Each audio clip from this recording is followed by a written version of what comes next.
iedomājos vien, tu viņu audzini, ēdini. Viņš pie tevis pierod, skrien tev pretī.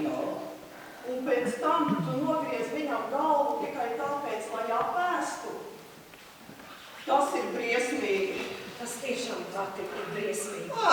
Paldies Dievam, mani tādas domas nenomoca. Tad jau mēs visi vadā varētu nomīrt. Bet kas tev no tiem suņiem un kaķiem par labumu tiem? Viņi visi ir mani draugi. Man nav uz pasaules neviena tuva cilvēka.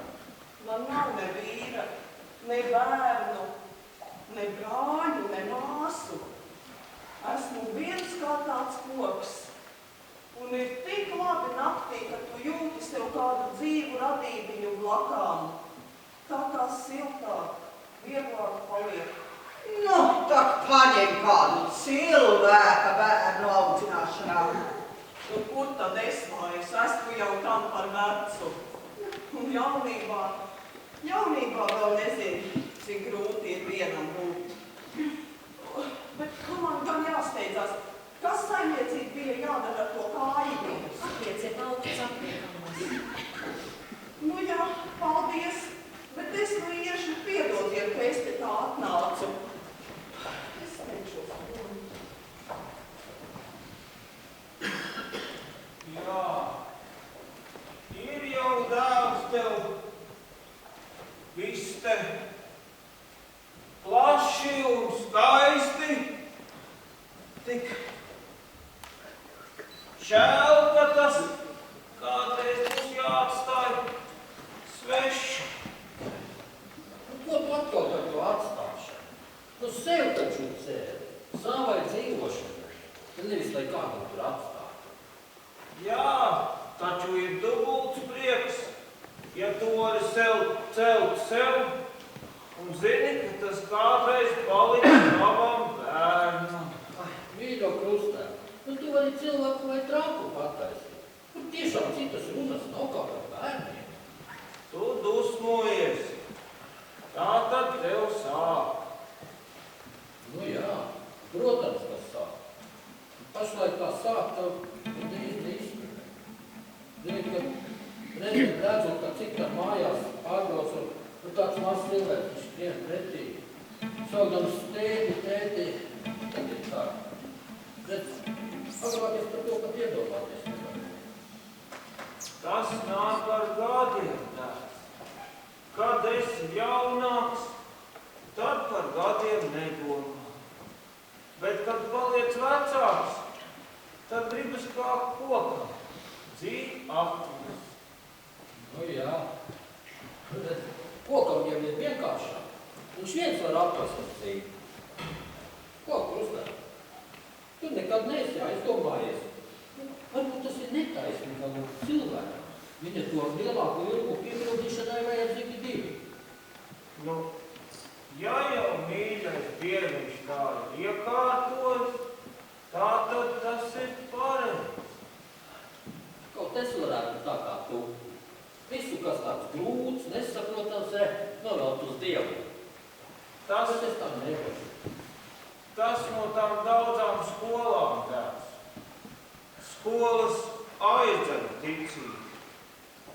Ja man nebūtu ticības, es nevienu dienu vairāk nevarētu nodzīvot. Paklausies dēls tvarus Dievu. Varbūt, ka viņš tev vēl dāvās dēļ. Vēl. Man jau sen visas cerības zudušas. Tev, Marija, kas sakāms? Es gribēju teikt, lai tu arī nāc pie citiem. Un jūs, Vīgas tēvi, arī ejiet pie galva. Paldies, ne. Paldies. Pēter, Jā. kas ar tevi, ka tu tāds drūms? Nu neesmu jau tas drūms. Santos.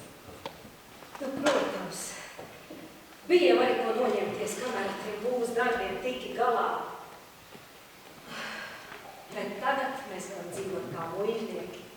Tik daudz telpu, tāds plašums, kad vienā galā sauksim, otrā atbalsosies. Nu jā, Bet tikai tā paša saucēja balss. Paša saucēja? Nē, ne tik tā. Ja tu sauksi mani, atsauksies mana balss. Ja tu to negribi. Nu, kas par muļķīgu jautājumu? Kāpēc reiz negribētu, ka atsaucās manas mīļās Marijas balss? Vai tiešām es tev esmu vēl mīļa? Neesmu aplikusi, kļūst netīkama. Nu, ko tu? Labāku sievu par tevi pat iedomāties nevar. Tagad tu runā nepatiesību. Labāku sievu tu vari iedomāties. Tādu. Nu, kādu? Tādu, kas tev dotu tik ilgoto mantiņu. Tu atkal par to. Nu, zini, šodien nebūs īstais laiks tā runā. Nē, tieši šodien pat par to ir jārunā. Visi ap mums taču par to vien runā. Un tu domā, es nejūtu kādu uz tevi, kas atstājies spaidu. Nu, man liekas, ka tu tomēr bišķi pārstāv. Nē, nesaki, ka tu pēc tā neilgojies. Es jau sen jūtu, kaut kā tu pūlies man to noslēgt. Un pati pie tam tik ļoti cieša, ka reizēm jāsaka par zobu, lai skaļi nebūtu jākliedz. Nē, ļauj man izteikt visu. Es tevi tik ļoti mīlu, cik sievieti viens vai vīrieti mīlēt. Es tev atdodu visu, savu dzīvību. Tas man nelīdz. Tev nav vajadzīga mana dzīvība. Tev ir vajadzīga jauna. Un to es tev nevaru dot. Bet es zinu, kā rast izēju. Zini, izēju? Kā? Jā, šķiries no manis un ņem citu sievu. Mari, tu ko tu bez prāta vai? Atstāt tevi, kas ir bijis mans labākais draugs visu mūžu, tuvākais cilvēks. Nē, Marija, man tādu cenu bērnu pirkties netaisos. Mīļais, labais, tātad tu mani vēl mīli? Nu, ļoti mīli. Bet tagad, zini, beigsim šos sarunas. Nāc iesim pie viesiem. Pagaidi. Man tev ir vēl viens cits priekšlikums. Nu, es ceru prātīgāks, ka tas iepriekš. Jā, mēs paliksim kopā. Tu mīlēsi mani kā līdz šim. Bet bērnu tev dos cita. Kā tu to domā? Kā cita? Jā, mēs paliksim kopā. Bērnu tev dos cita. Un, kad tas būs piedzimis, tu viņai dosi naudu un bērnu viņa atdos mums. Marija, es tevi lādā neizprotu. Tu gribi, lai mēs pieņemtu kādu tu svešu bērnu? Nu, bet es taču tev vairāk kā esmu teicis. Es to nevēlos. Nē, ne svešu, bet tavu. Tas bērns būs tavs, tu būs viņa īstais tēvs. Bet māte viņam būs cita. Tas ir viņa dzemdēs cita, bet audzināšu es un kļūšu par viņa īsto māti. Es gribu kaut ko sāku saprast. Tu ko? Gribi, lai es tuvotos kādai citai? Jā. Marija, tu vispār apiec, ko tu runā? Tu gribi, lai es tevi krāpju? Nē, tā nebūs nekāda krāpšana. Ja tu to darītu bez manas ziņas, tad tā būtu krāpšana. Bet šī gadījumā tas būs godīgs līgums. Nu, saki, vai tā nav laba izeja? Nu labi, pieņemsim, ka tā būtu. Nu, bet kur tad būtu atrodama tāda sieviete, kas ar mieru? Par labu sāks un mierā būs daudzas. Ai, nu gan tu runā cīnis. Nebūt ne. Ja citi naudas dēļ slēdz laulības uz visu mūžu, kādēļ neslēgt uz īsu brīdi? Tikai tas jādara pilnīgi atklāti un godīgi. Citādi tas var pazemot i to sievieti, i mani. Nu, tu tiešām domā, ka tāda sieviete būtu atrodama? Jā.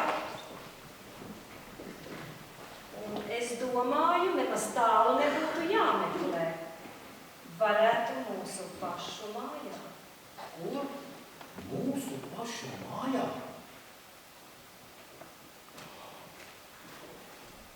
Tu domā, Aija? Jā. Viņa ir jauna un glīta, bet nabadzīga. Ja viņa būtu ar mieru, pēc tam varētu dzīvot, kā viņai tīk. manī